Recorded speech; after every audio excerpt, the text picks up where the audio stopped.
Vamos a comenzar la jornada de la tarde. Os voy a presentar a los dos ponentes que van a hablar a continuación.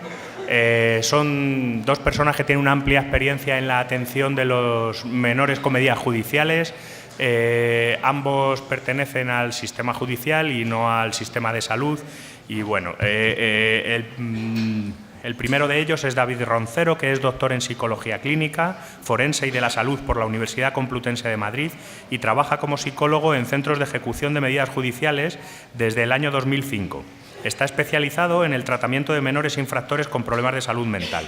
Actualmente coordina la Unidad de Salud Mental del Teresa de Calcuta. Compagina esta actividad con la docencia en el Centro Universitario Cardenal Cisneros, donde es profesor en el grado de Educación Social y es autor de diversas publicaciones científicas relacionadas con la violencia y con la conducta delictiva en la adolescencia. Luis González Cieza, que es la persona que va a comenzar a hablar, que está allí ya de pie, ha desarrollado toda su carrera profesional vinculada al ámbito de la delincuencia juvenil. Es psicólogo y ha pasado por diversos puestos a lo largo de su trayectoria: educador de centro, miembro de equipos técnicos de asesoramiento a jueces y fiscales de menores, subdirector y director de Centro de Educación de Ejecución de Medidas Judiciales, etc. En la actualidad es el responsable del área de estudios, programas y formación de la Agencia de Rehabilitación y Reinserción del Menor Infractor y es coordinación de formación de dicha agencia. Bueno, os dejo con él para que comience la ponencia. Muy bien, pues muchas gracias. Buenas tardes a todos. Y bueno, soy consciente que son las 4 de la tarde, muy mala hora. Si no en la forma, por lo menos en el fondo, sí intentaré transmitiros bueno, pues cuestiones que posiblemente no conozcáis en general, porque están vinculadas con el mundo de los menores infractores y de la delincuencia juvenil en general. Por supuesto, en primer lugar, dar las gracias, personalmente y por haberse acordado del organismo en el que trabajamos, esa agencia de nombre imposible que acaba de decir Jorge, la Agencia de la Comunidad de Madrid para la Reeducación y Reinserción del Menor Infractor. Como digo, dar las gracias por haberos acordado de la agencia, pues tanto al comité organizador, empezando por Celso, Jorge, con quien trabajamos ya desde hace unos años, y el resto del comité, así como a la Fundación ABA, que en la comida ya he podido conocerles un poquito más a fondo y es realmente admirable e impresionante la labor que estáis haciendo y desde aquí todo nuestro apoyo personal y como agencia del menor infractor, en la medida que en cualquier momento penséis que podemos colaborar en alguna cuestión, por supuesto, contar con nosotros.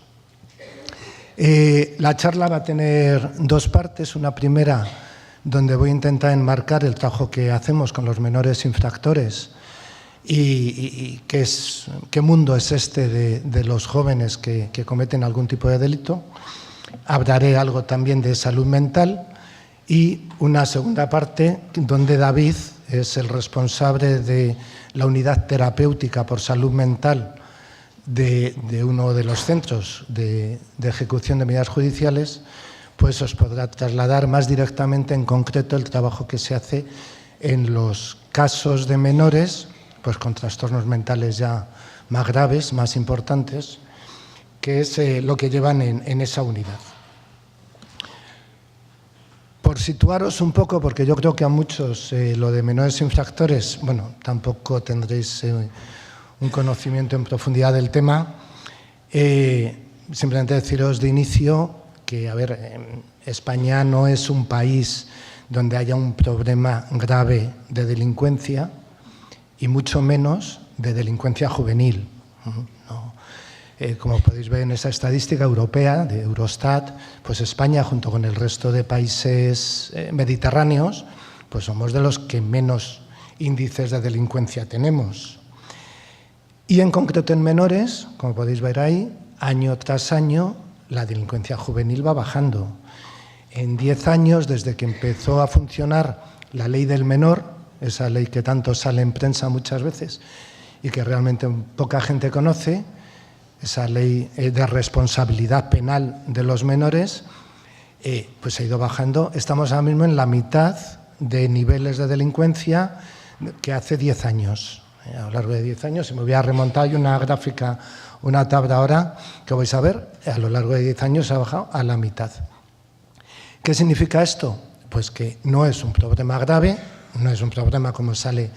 Muchas veces la gravedad está en los medios de comunicación más que en la realidad.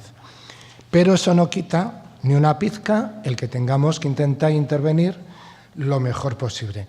Aquí, por ejemplo, tenéis por delitos desde el año 2010. Pues ya veis, en el 2010 había 2.300 medidas de jueces de menores, en el 16 1.300. Bien es cierto que en el 17 subió un poco por una serie de cuestiones que no vienen al caso, pero que este año pasado, ya tenemos los datos, nos hemos mantenido en el nivel del año pasado. Pero sí quería resaltar, y por eso pongo estos datos, esos 3 números que hay en rojo, que hablan del robo con violencia e intimidación, que es, digamos, el delito, o era el delito estrella de los menores infractores. El delito de lesiones, también lo veis en rojo, 192, y delitos asociados con la violencia filioparental, con el maltrato familiar ascendente, los hijos que agreden a los padres. Y vosotros, los que trabajáis tanto en el mundo de los servicios sociales como en el mundo directamente de la psiquiatría, pues lo conoceréis bien. Hay un elemento común en este tipo de delitos, que es la violencia. Hay una presencia de violencia que nos lo vamos a marcar, vamos a dejarlo ahí, separada esa idea, porque luego volveremos sobre ella, porque va a ser uno de los elementos fundamentales sobre los que vamos a tener que trabajar. Bien, el marco legal del trabajo con los menores infractores nos lo da esta ley que os he dicho, 5/2000, reguladora de la responsabilidad penal de los menores. Es una ley penal, a pesar de lo que se dice, de que a los menores no les pasa nada.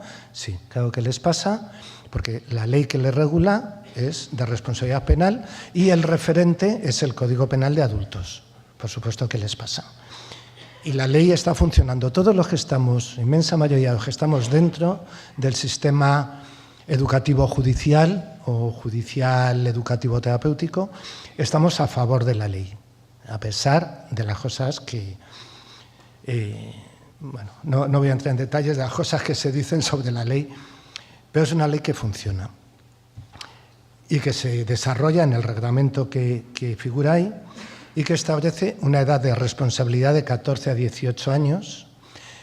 Como siempre, estamos en periodo de elecciones y habrá partidos políticos que vuelvan a sacar la disminución de la edad.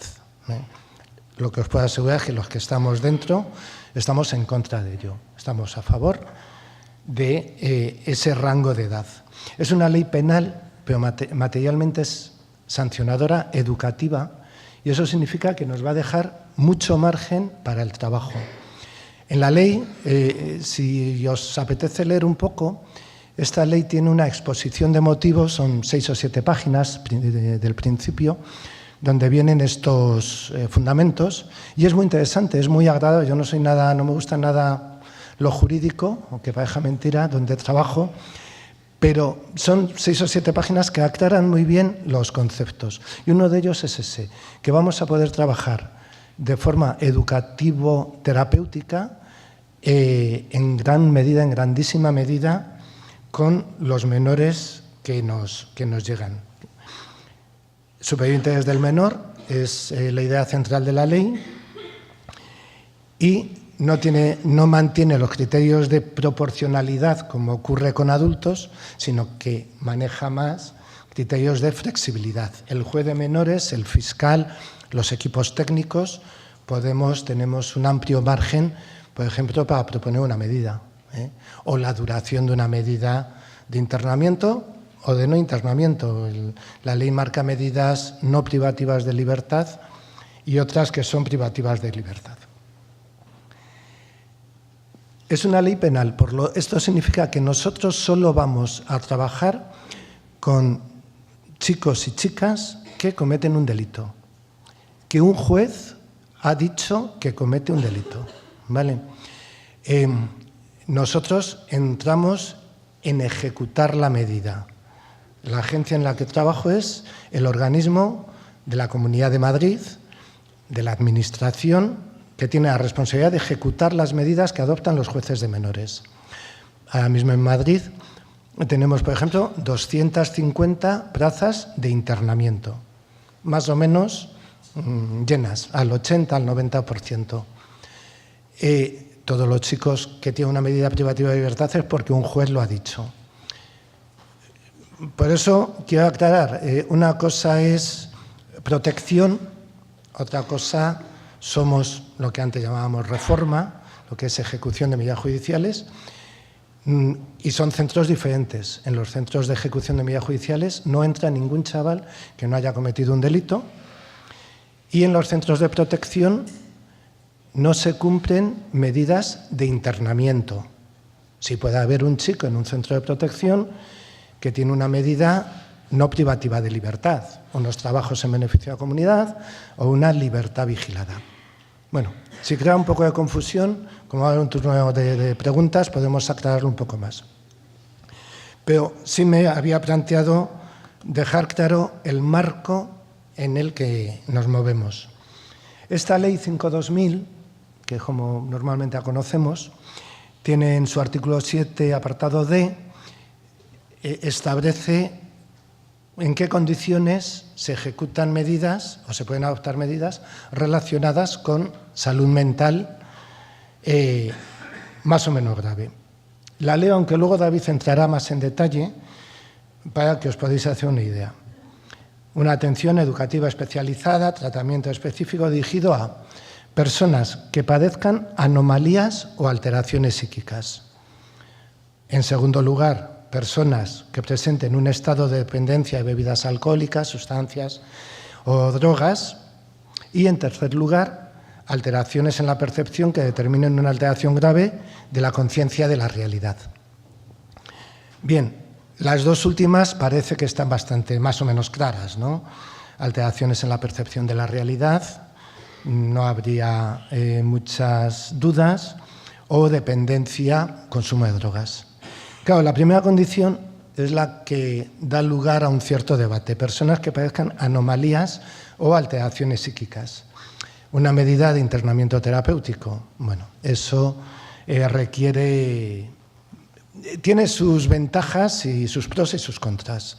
Nos permite una flexibilidad y nos permite una valoración clínica en un sentido amplio de contextos, de ambientes, de características de personalidad, de funcionamiento del chaval, pero por otro lado es muy difícil, y más con esta población que decimos de 14 a 18 años, poder establecer diagnósticos más concretos. La ley recoge también la posibilidad de llevar a cabo una medida en medio abierto, es decir, no privativa de libertad, que es el tratamiento ambulatorio, y que normalmente se va a llevar a cabo a través de la red de centros de salud mental con los que colaboramos continuamente. De ahí nuestra relación con Jorge, precisamente, viene de esos centros comunitarios. Esta parte ya la he explicado, la ARMI, al final lo llamamos ARMI, muchos nos conocen por este acrónimo, ya he dicho, Agencia, Reeducación y Reinserción Menor Infractor. Se crea hace 14 años, es un organismo autónomo, pero que dependemos, y eso, por ejemplo, es importante, dependemos de la Consejería de Justicia, mientras que Protección depende de servicios sociales, de familia y asuntos sociales, bueno, en cada momento el nombre que tienen las consejerías. Desde mi punto de vista fue un logro, fue un gran logro conseguir que los que nos dedicamos a medidas estemos en justicia, los que hacen una atención más desde los servicios sociales o desde lo comunitario, les corresponde obviamente esa otra consejería. Del ARMI, de la agencia, dependen también, y posiblemente hayáis oído hablar de ellos, los equipos técnicos de asesoramiento a jueces y fiscales de menores. Yo, de hecho, vengo ahí, mi historia laboral, durante 10 años o más, estuve en los equipos técnicos de Fiscalía. Los equipos técnicos están formados por psicólogo, trabajador social y educador, ¿vale? Cuando necesitamos apoyo de un psiquiatra, están los psiquiatras forenses de los propios juzgados, que es a donde derivamos los casos. Estos equipos técnicos garantizan que todos, absolutamente todos los menores que pasan inicialmente por un juzgado de menores van a tener una valoración previa a cualquier actuación que se lleve posteriormente. El primer paso que hace un fiscal de menores es leer el expediente para ver si puede ser constitutivo de delito, la denuncia, y pasarle el caso al equipo técnico de Fiscalía correspondiente. Con lo cual, desde el primer momento existe una valoración. Yo, personalmente, en esa función de equipos técnicos, de vez en cuando detectas un caso con problemas más o menos. Claro, es una entrevista muchas veces, no puedes profundizar demasiado, pero detectas casos que inmediatamente derivas o pones en funcionamiento toda la atención en salud mental. Vamos a ver un poquito más adelante.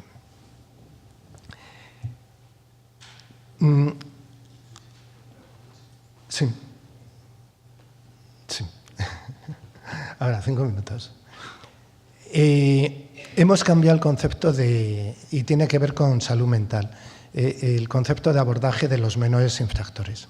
Hasta hace unos años se ha trabajado siempre con el concepto de marginalidad, del menor que comete un delito es por una historia de marginalidad, familia, amigos, contexto criminológico, podríamos decir, consumo de drogas, familia metida en trapicheos, en la cárcel. Bueno, ya desde hace unos años ese concepto hubo que cambiarlo y nos fuimos a lo que finalmente hemos desarrollado como un concepto de vulnerabilidad. Vulnerabilidad significa centrar mucho más los factores de riesgo, las necesidades que presenta cada caso, significa individualizar mucho más la intervención y significa centrar la intervención en aquellos aspectos que realmente presentan un déficit o un problema importante en cada caso. Decía antes, el tema de la violencia. A ver, hay menos delincuencia. Eso, lo primero, que quede muy claro. Hay menos delincuencia que hace años, ha bajado sustancialmente. Ahora, la que nos queda, a entenderme, es más limpia, está más clara, se debe más.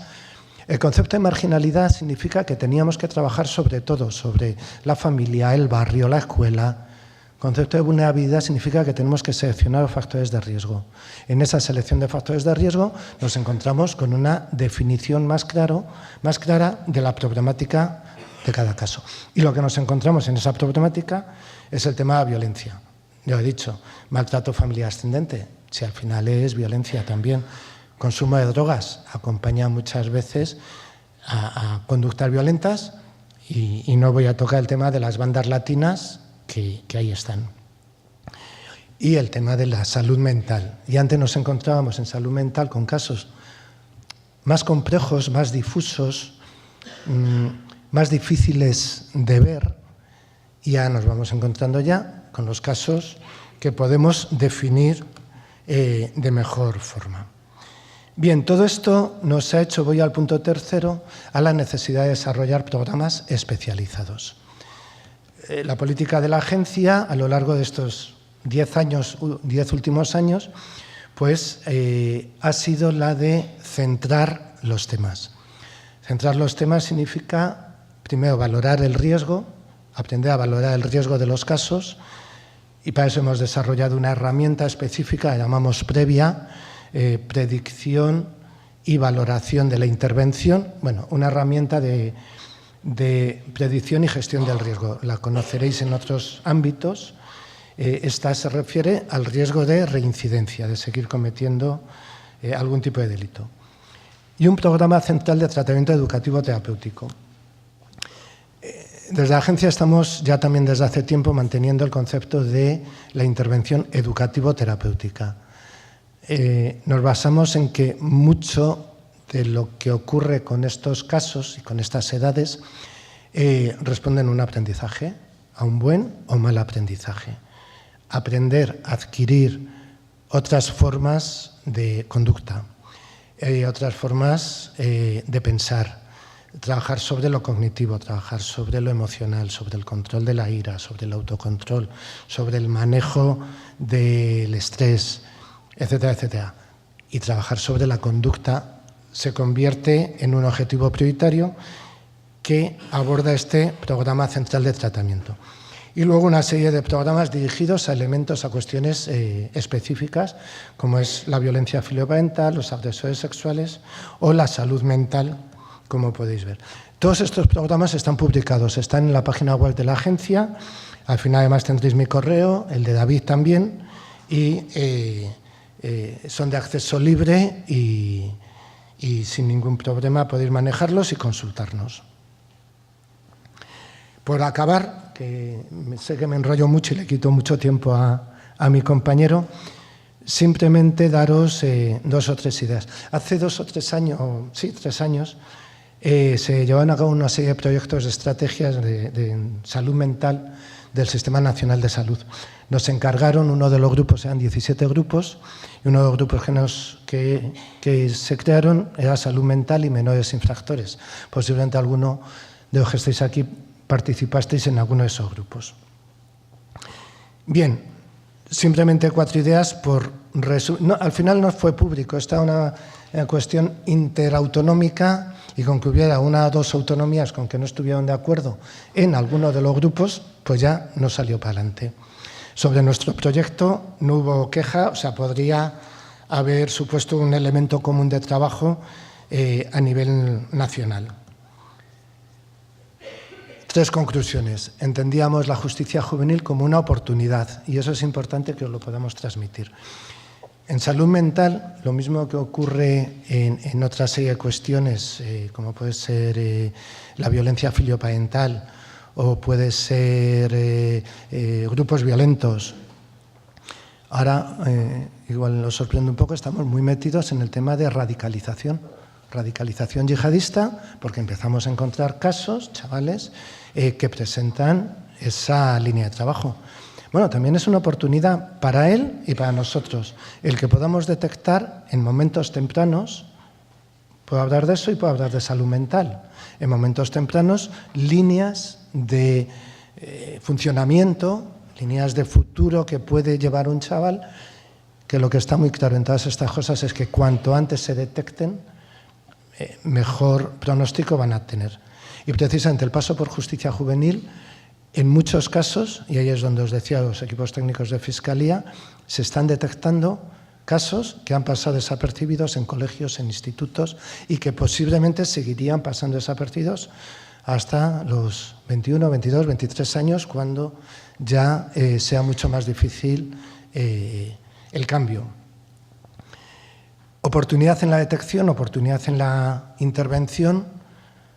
Todo esto responde a una perspectiva dimensional en salud mental, entendiendo ese aprendizaje. Es que los chavales que nos llegan, y con esto acabo y no le quito más tiempo a David, es que los chavales que nos llegan muchas veces tienen serios problemas para entender, para funcionar a nivel cognitivo, rigidez, flexibilidad, suspicacia, atribuciones, funcionamientos cognitivos muy deficientes, que a lo mejor con 15, 16 años a través de estos programas podemos corregir, sin duda, en la mayoría de los casos. Pero que si no se interviene directamente, esas formas, ese nivel cognitivo va a ir a más.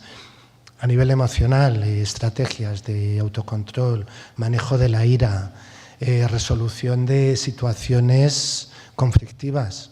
Pues os podéis imaginar que los chicos... Una cosa que no he dicho es que cuando empezamos a trabajar en este grupo y empezamos a ver los listados de factores, de características de los menores infractores y de los menores con problemas en salud mental, es que coincidían en cerca del 90% las características que presentaban unos y otros. Nos planteamos, por lo tanto, el trabajo fundamentalmente desde la prevención, desde la promoción de la salud mental, y yo creo que eso fue uno de los grandes pasos de este grupo de trabajo que se constituyó con el Ministerio. Tenemos que intervenir en ese proceso, en esa línea, lo antes que podamos, y eso lo hacemos a través de esos programas que os decía. Entenderéis mejor ahora eso del enfoque educativo terapéutico, porque muchos de estos menores no es necesario que vayan al terapéutico, sino que desde los propios centros, aunque no tengan unidad de terapéutica, en todos los centros hay psicólogos, en todos los centros se trabaja con psiquiatras también, y en todos los centros los chavales están atendidos permanentemente, 24 horas al día. Los chicos están siempre con algún profesional. Cuando hablo profesional, hablo de un titulado universitario, educador, psicólogo o trabajador social. Y el equipo profesional, obviamente esa formación, hasta el año pasado, todos los años hemos dado cursos de formación en salud mental. Jorge formaba y David han formado parte del profesorado de esos cursos. La formación del personal para detectar esto u otros problemas es un elemento prioritario. No me extiendo más. Como luego habrá una parte de preguntas, le cedo a David la palabra, que vamos a continuar con el mismo power y en la misma dinámica. Muchas gracias, Luis. Bueno, en primer lugar, me reitero en todos y cada uno de los agradecimientos que ha hecho Luis por estar aquí. Bueno, después de esta magnífica contextualización que le ha hecho sobre lo que es la ley del menor, los programas con menores infractores, a mí me gustaría centrar el tema sobre todo en este segmento de esta población de menores infractores, que son aquellos que presentan algún problema de salud mental, ¿no? Son menores infractores que, por otro lado, presentan un problema de salud mental. ¿Y qué hacemos con ellos desde los centros de medidas judiciales y, más específicamente, desde el programa que llevamos a cabo en el Centro Teresa de Calcuta, que es el centro en el que yo trabajo? Bueno, la primera pregunta que deberíamos hacernos es cuál es la envergadura real de este problema. Es decir, los menores infractores que presentan algún problema en salud mental, ¿son muchos o son pocos? ¿Cuántos son? ¿Cuál es la envergadura real del problema, ¿no? Entonces, hay una serie de estudios de prevalencia, anglosajones sobre todo, porque en este ámbito en España hay pocos estudios, casi ninguno, que lo que dicen es que si bien en la población general de adolescentes hay unos datos de prevalencia de problemas de salud mental que pueden ir en torno al 18-30%, en menores infractores se encuentran siempre tasas de prevalencia significativamente mayores. ¿Cuánto mayores? Pues mayores. Porque la realidad es que los estudios de prevalencia ofrecen cifras muy heterogéneas, muy variables, ¿no? Ahí hay dos ejemplos. Por ejemplo, en el estudio de Underwood y Washington habla de que el estudio en el que menos prevalencia encuentran, estamos hablando de un 40%, y en el que más un 80%, pero incluso hay otros con variabilidad todavía mayor, entre un 25 y un 80-85%. Es una rata, pone 80 en el segundo, pero es 85.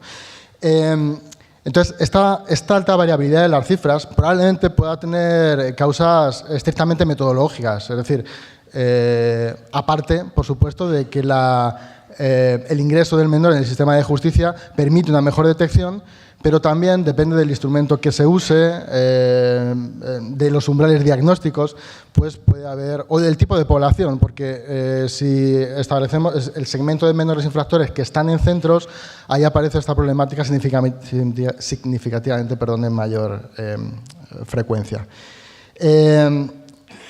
Pero, ¿cuáles son los problemas que presentan más habituales?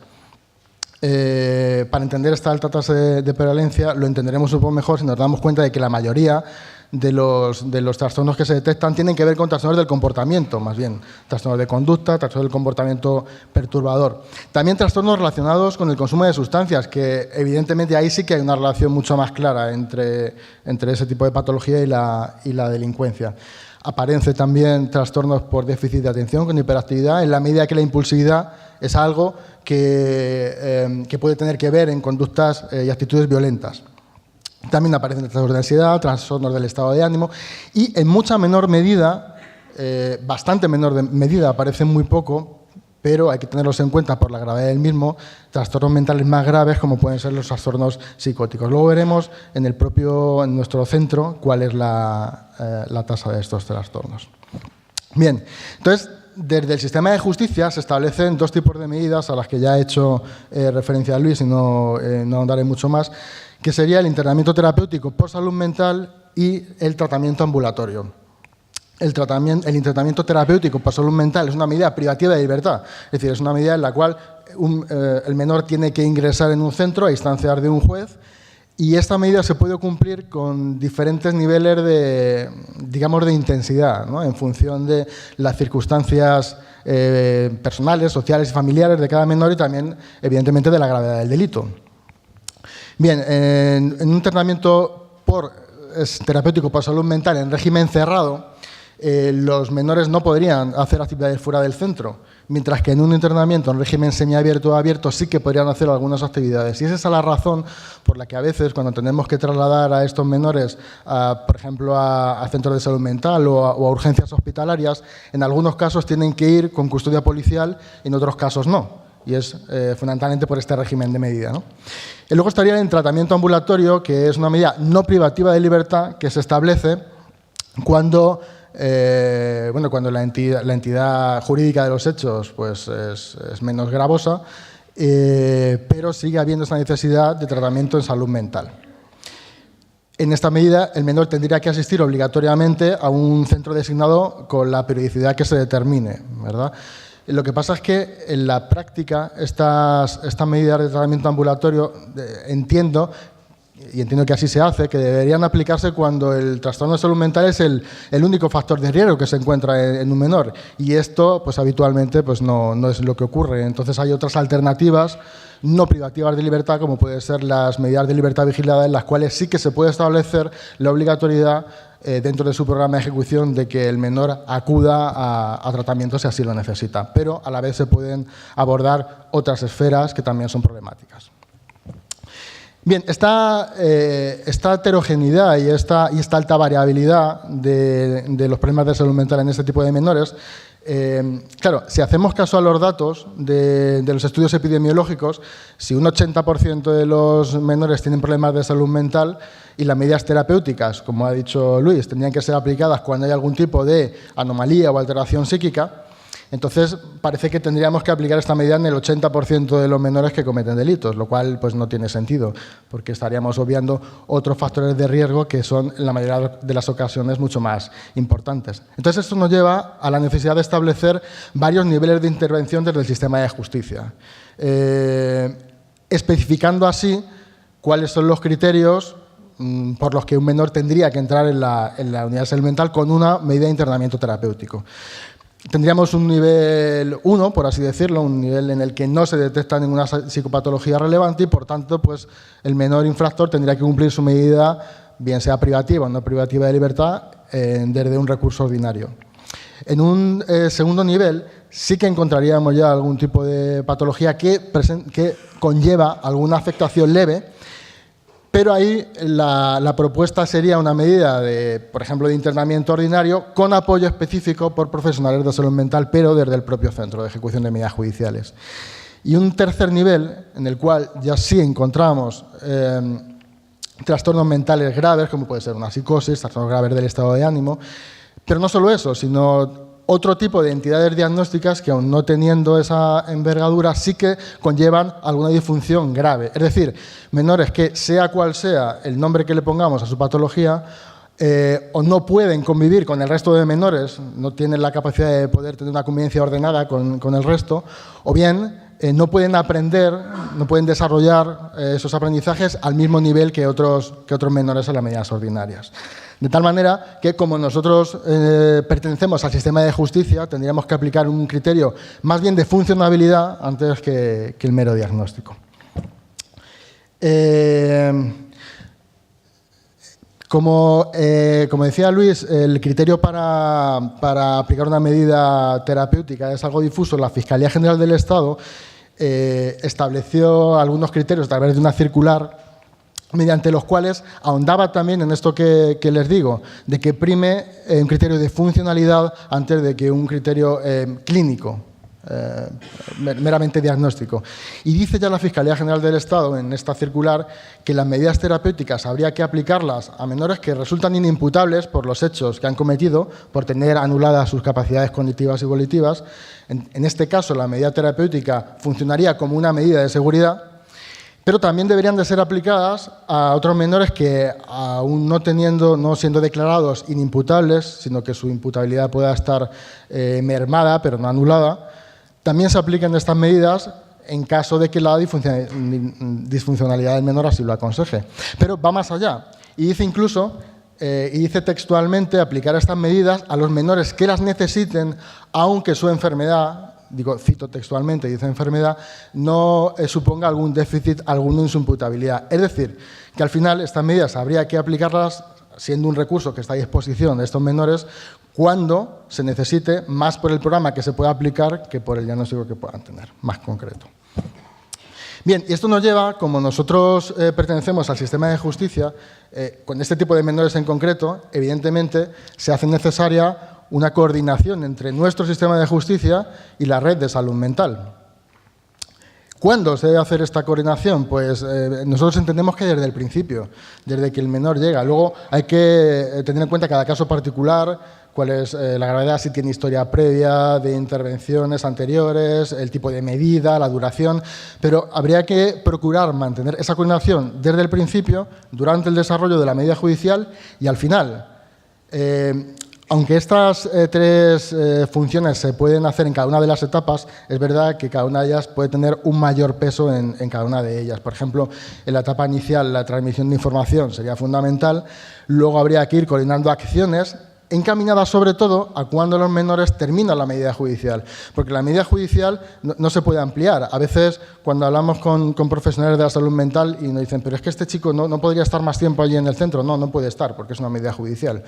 Y cuando la fecha en la que finaliza tiene que terminar y se tiene que ir de allí, ¿no? Entonces, coordinar algunas acciones junto con la red de salud mental para que estos chicos no se queden sin la intervención que necesitan es fundamental al final de la medida.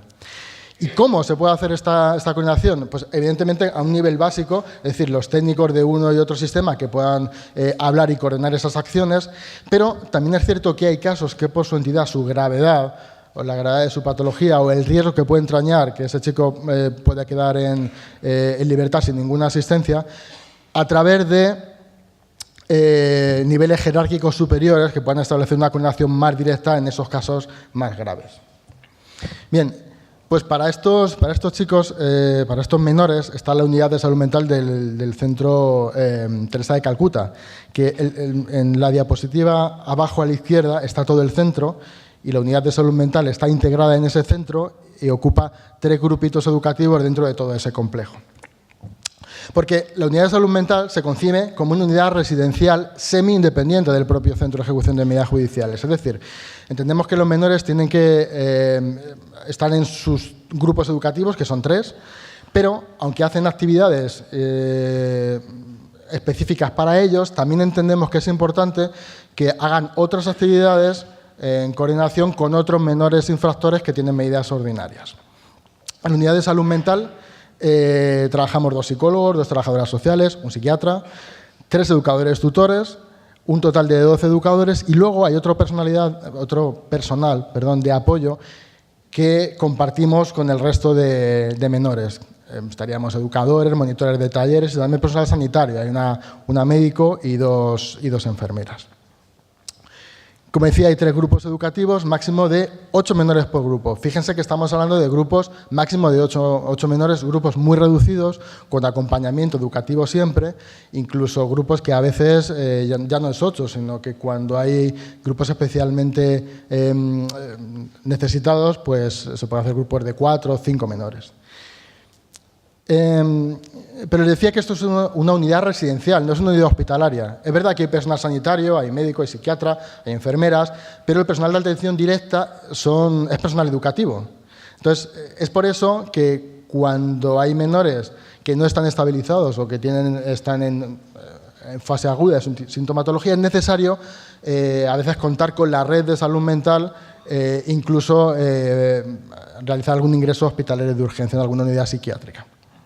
Bien, es muy importante la detección de estos problemas desde un momento inicial, en fases tempranas. Es decir, cuando digo fases tempranas me refiero a las primeras 24 o 48 horas. En el sistema de justicia juvenil tenemos la suerte de que la ratio que tenemos los profesionales, que tienen los menores, es muy reducida, de tal manera de que sí podemos en las primeras 24 o 48... Bueno, antes, según un menor entra al centro, ya tiene contacto con personal sanitario y educativo. Pero el equipo técnico, que como ha dicho Luis, está compuesto por el psicólogo, el educador y el trabajador o trabajadora social, tiene contacto ya con el menor las primeras 24 o 48 horas, de tal manera de que es muy fácil poder detectar si hay alguna necesidad especial en un menor que ingresa. Una necesidad especial puede ser, pues, por ejemplo, el riesgo de suicidio, ¿no? Que dé pie a activar protocolos especiales de observación. Aquí en el centro no tenemos habitaciones con cámaras, pero sí que establecemos protocolos de observación directa por profesional las 24 horas cuando es necesario, aparte de la retirada de cualquier útil, material o enser que pueda provocarles un daño, ¿no? También detectar qué menores precisan de una intervención urgente o cuáles tienen que ser derivados inmediatamente al servicio de psiquiatría, por ejemplo, y cuáles de ellos van a necesitar una evaluación más pormenorizada para poder luego ajustar un programa de tratamiento atendiendo a esas necesidades. Bien, me gustaría hacer un pequeño repaso porque bueno, les he contado un poco la estructura y lo que hacemos, pero también hablaré de quién son o cómo son estos menores que están menores infractores que cumplen medidas terapéuticas por salud mental. Y entonces, bueno, pues he recogido los datos de la memoria del último año, que hemos atendido a 32 casos. No son ni muchos ni pocos, ¿no? ¿De cuántos hay en total? Hemos dicho 240, pues 32 casos. Bueno, en este caso la mayoría tienen un perfil masculino, eran chicos, varones, predominantemente de nacionalidad española, con una edad al ingreso de 17 años o menos, la mayoría, pero y algunos de ellos incluso que ya eran mayor de edad cuando ingresan. Esto ocurre porque pueden ingresar, aunque los hechos delictivos se hayan cometido siendo menores, pueden ingresar cuando el proceso judicial, o sea, el juicio ha concluido y pueden pasar un tiempo, unos meses hasta que ingresan, pero no es la mayoría de los casos. Bien, sobre los diagnósticos, de estos 32 casos, vemos que siguen un poco la lógica de los datos que les decía anteriormente. Hay un porcentaje muy importante de trastornos del comportamiento, un porcentaje menor de consumo de drogas, probablemente también porque hay un recurso específico de la agencia al que van las medidas terapéuticas por consumo de drogas. Entonces, probablemente ese porcentaje sea del 10%, no sea más alto porque otros menores con una mayor problemática en consumo de drogas estén en otros recursos. Hay también un porcentaje importante de trastornos por déficit de atención con hiperactividad, trastornos de personalidad también, fundamentalmente trastorno límite y trastorno esquizoide, lo que hemos tenido este año, trastornos del estado de ánimo y discapacidad intelectual, que también los tenemos en unidad de salud mental porque no hay otro recurso específico para menores con discapacidad intelectual, entonces también los acogemos nosotros, y un 7% de trastornos psicóticos, un 7% de 32, es decir, estaríamos hablando de un 1% en toda la población de menores infractores en ese año, que son pocos, son muy pocos, pero son casos muy graves y que necesitan mucha atención. ¿Por qué delitos? ¿Qué delitos cometen estos menores? Fundamentalmente delitos de violencia ascendente, más delitos expresivos que otros delitos instrumentales. Esto es algo que les diferencia del resto de menores infractores.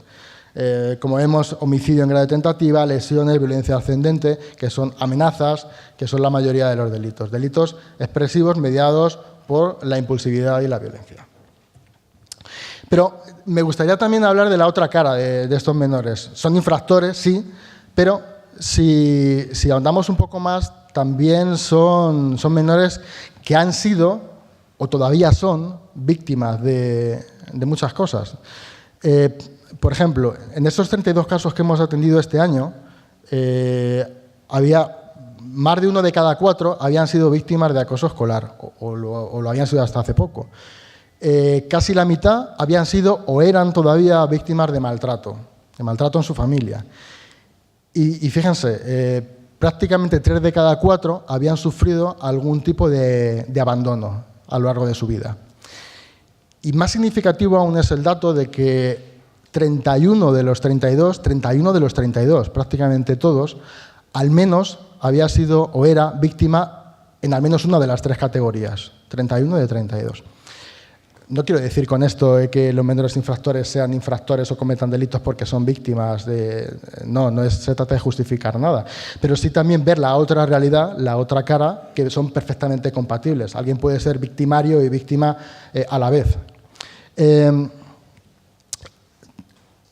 20% había tenido intentos de suicidio, al menos un intento de suicidio previo. Pero fíjense que casi la mitad, el 41%, no habían tenido contacto nunca con la red de salud mental. Es decir, nosotros vamos a ser la vía de entrada para que estos menores ingresen en la red de salud mental. Un 41% es mucho. Un 60% que sí que la habían tenido también es, pero aún así un 40% es un porcentaje muy importante, ¿no?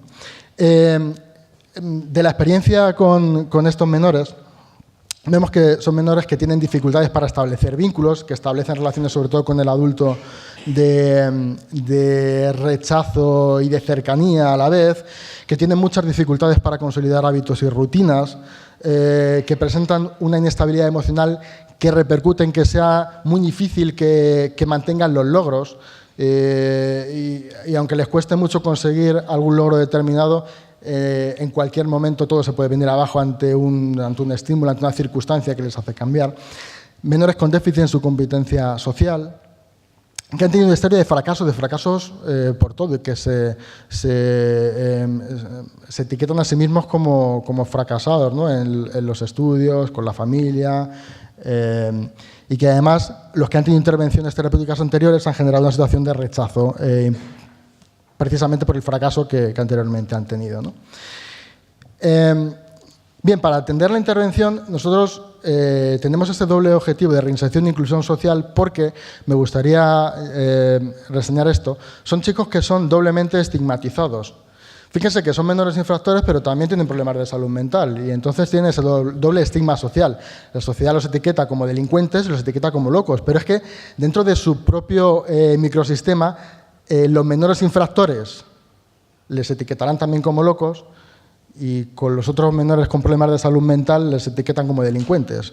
O sea que son doble estigmatizados y doble rechazados, con lo cual es importante eso tener en cuenta de cara a la reinserción social, pero también a la inclusión social, a través de la responsabilización y la potenciación de capacidades. En fin, nosotros entendemos el proceso terapéutico como una capacitación, cada uno en la medida de lo posible, pero capacitarles porque sin responsabilidad no hay cambio. Y a veces ellos están muy acostumbrados a utilizar el diagnóstico que les han puesto previamente para excusar sus actos.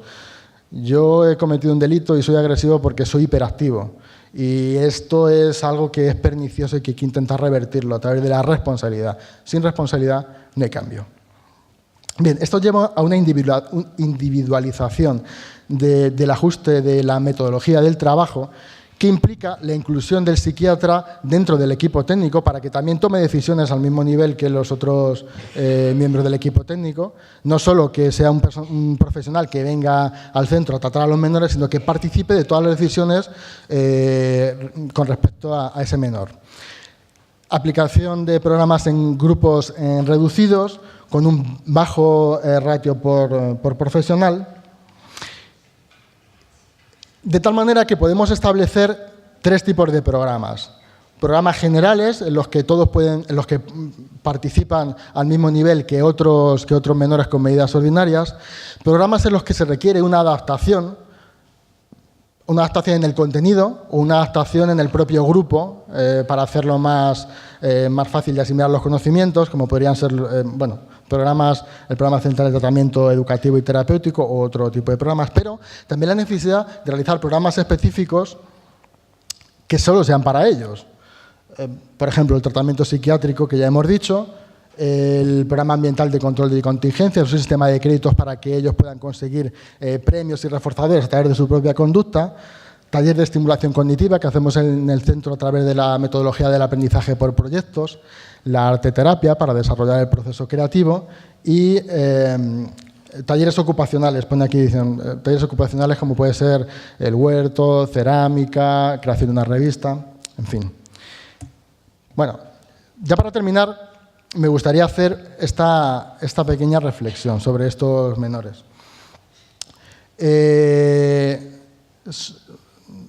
Estos menores son muchas cosas y dependen de mucha gente. Lo primero son menores. Son menores porque por ser menores son especialmente vulnerables y la sociedad tiene que protegerlos. También son infractores, es verdad, son victimarios, han cometido delitos. Y ahí está el sistema de justicia juvenil que, como ha dicho Luis, se encarga de la rehabilitación a través de programas educativos para que puedan reinsertarse en la sociedad. También son menores con un trastorno mental y está también el sistema, la red de salud mental que tiene que atenderlos. También, como hemos visto, en muchos casos son víctimas y también interviene o ha intervenido o tendrá que intervenir el sistema de protección infantil. Qué protegidos están, ¿verdad? Hay mucha gente, muchos profesionales, muchas instituciones a su alrededor. Permítame contarles un suceso, y de verdad con esto termino, Jorge. A mediados de los años 60 hubo una mujer que en Nueva York, volviendo de su trabajo, fue apuñalada a la puerta de su casa.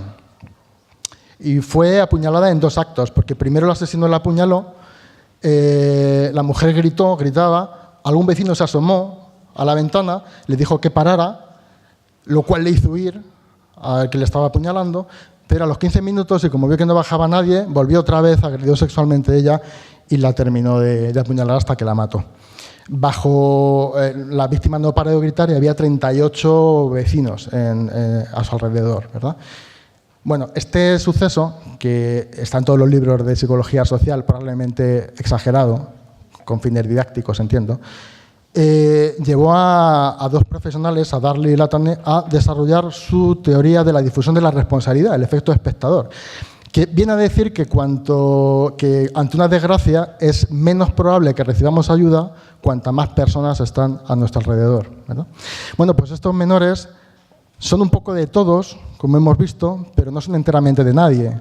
Y además son menores que son reacios a la intervención, que no van, que no acuden, que molestan, que son violentos, ¿no? Entonces, bueno, me gustaría dejar esta reflexión ahí y que todos como profesionales entendamos que precisamente ese tipo de perfil es quien más necesita ayuda y cuando tengamos un caso así, bueno, que nos asomemos a la ventana y que bajemos a ayudar, que es de lo que se trata. Muchas gracias por su atención.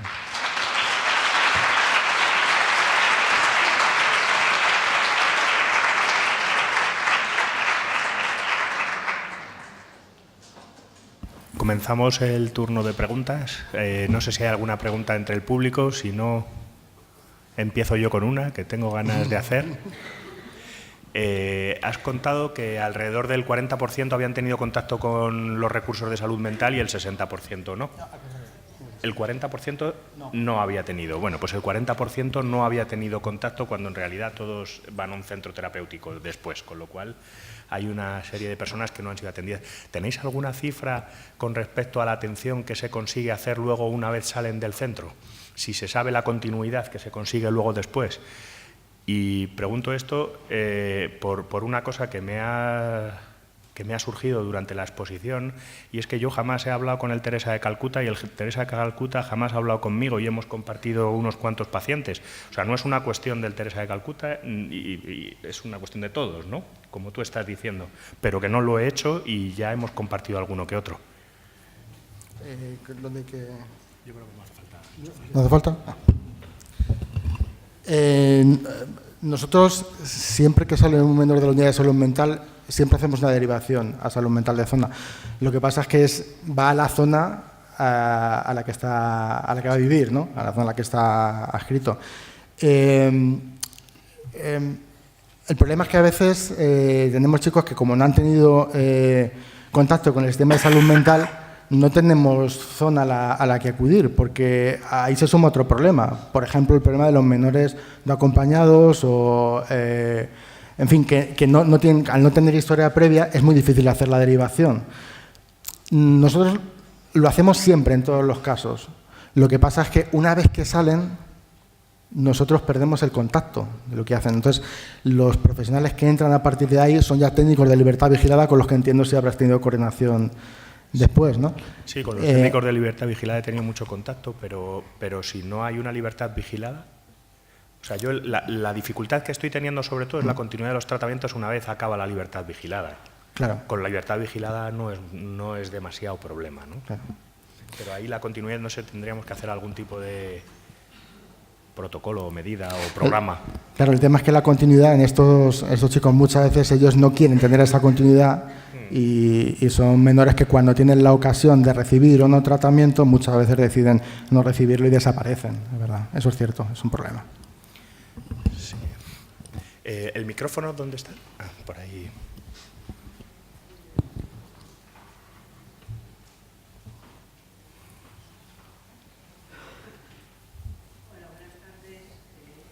La exposición. Yo estoy aquí como representante de una asociación de familias que tienen hijos con dificultades, con adversidad temprana debido al alcohol, a que las madres tomaron alcohol en el embarazo. Se están diagnosticados de TEAF. Mi hija, que actualmente tiene 21 años, estuvo ingresada en el Teresa de Calcuta. Cuando ingresó allí, llevábamos un amplio recorrido por toda la psiquiatría infantil sin ningún resultado. Lo único que se pudo decir es que tenía una discapacidad intelectual, por eso llegó hasta allí sin tratamiento. Yo estoy muy agradecida, allí nos trataron muy bien. Una de las cosas que tengo que resaltar es la atención a la familia también, que se hacen sesiones con la familia, que nos ayudó mucho. Pero, como muy bien decías, luego salen. Y casualmente salen, en mi caso concreto, siendo ya mayor de edad. Y allí se queda todo, se pierde todo, absolutamente todo. Con la libertad vigilada no la cumplió y se perdió absolutamente todo. Y no conseguimos ingresar en el sistema de salud mental. ¿Por qué? Porque es mayor de edad y ya, como no tenía un diagnóstico previo y como no está incapacitada, solo tiene una discapacidad. Yo no sé si vosotros podéis hacer algo o esto está contemplado de alguna manera o desde dónde se puede encauzar a estos menores. Y bueno, menores que son mayores ya, claro, son mayores de edad y ya no se puede hacer nada, solo incapacitar. Pero si no, el juez no considera que esto se puede incapacitar, pues se queda en el aire, las familias. Y por otra parte, hay una cosa que tú has dicho, que efectivamente los niños, los chavales, llevan un régimen abierto, semiabierto. No, semiabierto sí, pero además que por una parte reciben la terapia, pero también se juntan con los otros niños que están allí. Entonces eso, para una persona con discapacidad o con una enfermedad mental, es un poco arma de doble filo, que también has dicho, porque puede ocurrir que les vaya muy bien, pero por otra parte aprenden, debido a que son personas muy vulnerables, salen juntándose aprenden muchas cosas que son peores. Bueno, esto supongo que lo tenéis contemplado, pero si podías reflexionar un poquito sobre ello. Muchas gracias por todo. La primera pregunta era... sí, la posibilidad de continuidad. A ver, nosotros estamos en... No voy a decir que somos un paréntesis, pero sí somos un tiempo acotado en el que ni intervenimos antes. Obviamente, en una de las diapositivas que tenía puesta señalaba la diferencia que hay entre cometer un primer delito o cometer más delitos. Varias investigaciones, una de ellas de la propia agencia, nos dice que es que los factores son diferentes cuando un chico ha cometido un delito o la primera vez, las circunstancias en las que se desarrolla para cometer un primer delito y los que luego continúan con esa carrera delictiva. Son diferentes y esa parte de prevención, que es un poco a lo que intento ir, previa, es lo fundamental, el trabajo anterior a que cometan un delito. Incluso cometen un delito y se puede todavía, a un nivel de prevención universal, digamos, o primaria, se puede intervenir y corregir muy bien las cosas. Pero en concreto el sistema judicial ya no entra ahí.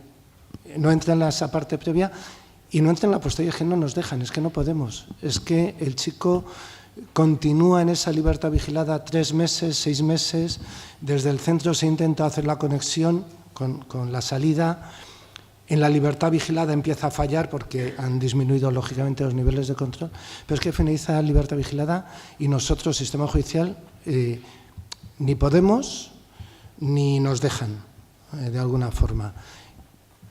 A ver, yo no sé si esto se está grabando, pero a mí no me toca defender a la Administración.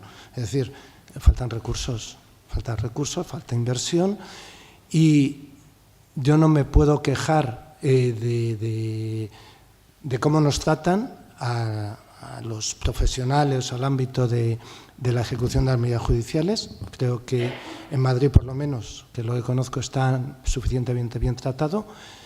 Pero eso no significa que tenga que defender si las inversiones y si los recursos que existen en el antes y en el después son suficientes. Claramente habría que, ojalá se pudiera hacer, las mismas inversiones que se hacen con nosotros se pudieran hacer en otros ámbitos. Mientras no se haga así, pues mucho de eso fallará. Pero en respuesta a si no hay una incapacitación en una persona adulta, no la podemos obligar a tratamiento, no tenemos recursos. Perdonad, por ahí querían... Sí, de todas formas, una matización solo también a la segunda cuestión que planteabas sobre las relaciones que se establecen.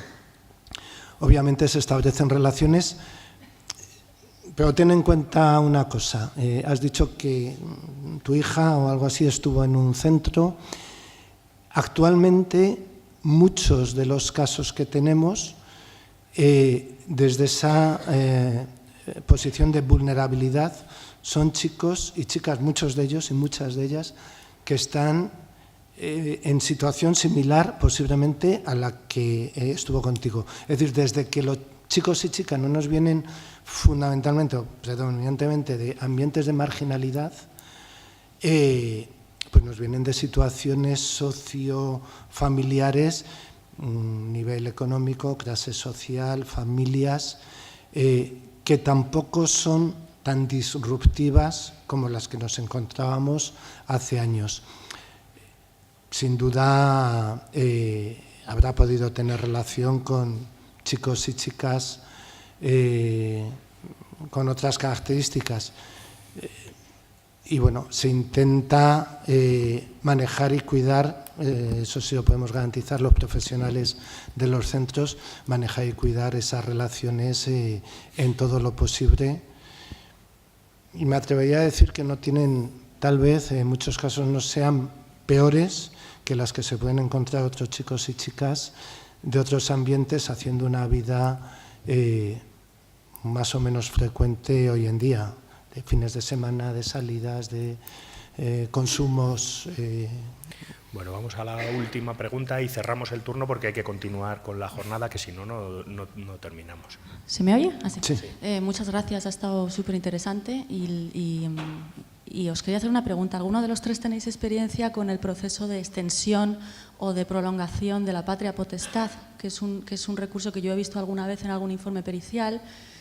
Pues en casos como, por ejemplo, los que habéis visto, que estás viendo que van a cumplir la mayoría de edad, que van a pasar a un proceso pues, como el que ha explicado esta mujer, ¿no? de libertad vigilada o algo por el estilo, y que estáis viendo que no están capacitados, pero que la incapacitación probablemente no sea viable, o porque bien no se la van a dar, o porque ya es un proceso demasiado definitivo que luego es muy complicado revertir. Y entonces yo he visto este recurso alguna vez, que se solicita, igual que se solicita una incapacidad, que se prolonga durante un tiempo X, ¿no? A valorar por un psiquiatra de salud mental la patria potestad, y entonces en familias, bueno, los padres o el tutor legal pues pueden controlar durante un tiempo más la evolución del tratamiento. Yo no he visto nunca eso. No. No he tenido ninguna experiencia en situaciones que la verdad es que convendría eso. Yo siempre lo que ha sucedido es que a los 18 se terminó.